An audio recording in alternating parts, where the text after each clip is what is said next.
All right, Nicholas, what's your ad tip of the week?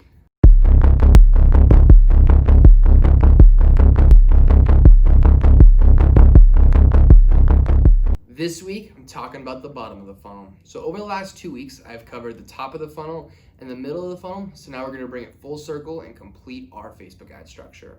So the bottom of the funnel is typically gonna be your smallest audience and your smallest budget, but will still yield very high returns because of who's in your audience. The bottom of the funnel is really designed to be a reminder to people who've made intent to purchase your product, but didn't actually finish their purchase. So why does that happen?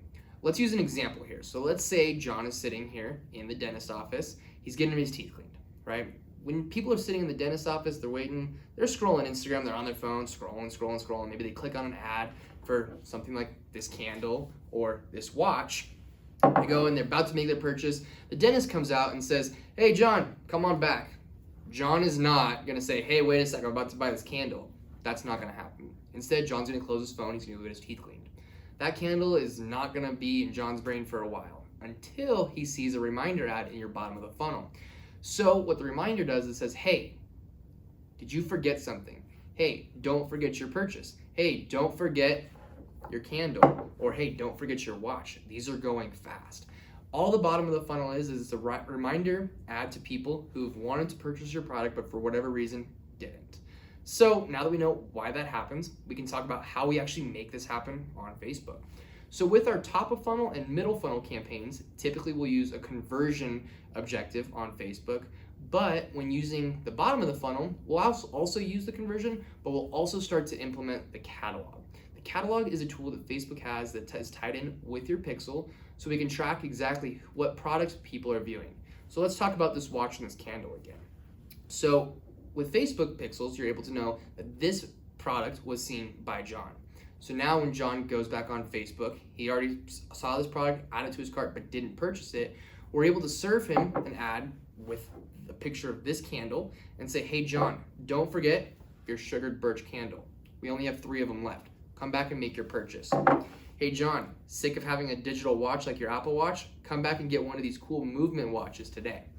Giving them an ad that really ties into exactly what they were looking at, that ties into says, "Hey, we know you were looking at this product." It's very personalized and creates a great symmetry with what they were looking at and what they actually want to purchase. So this ad is very, very personal. The copy is also very important. So with our top of the funnel, it's introducing a product. With our middle of the funnel, it's talking about, "Hey, you already know who we are. Maybe come check out some of our products." With the bottom of the funnel, it's none of that.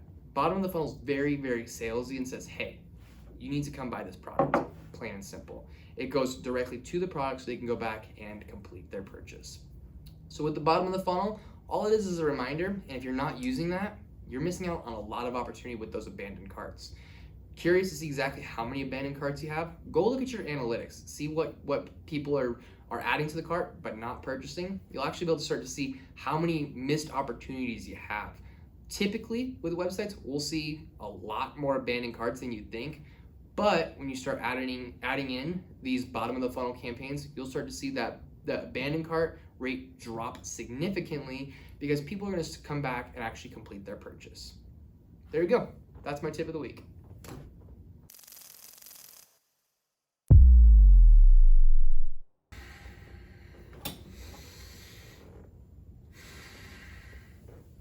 Namaste away from me. Namaste in bed.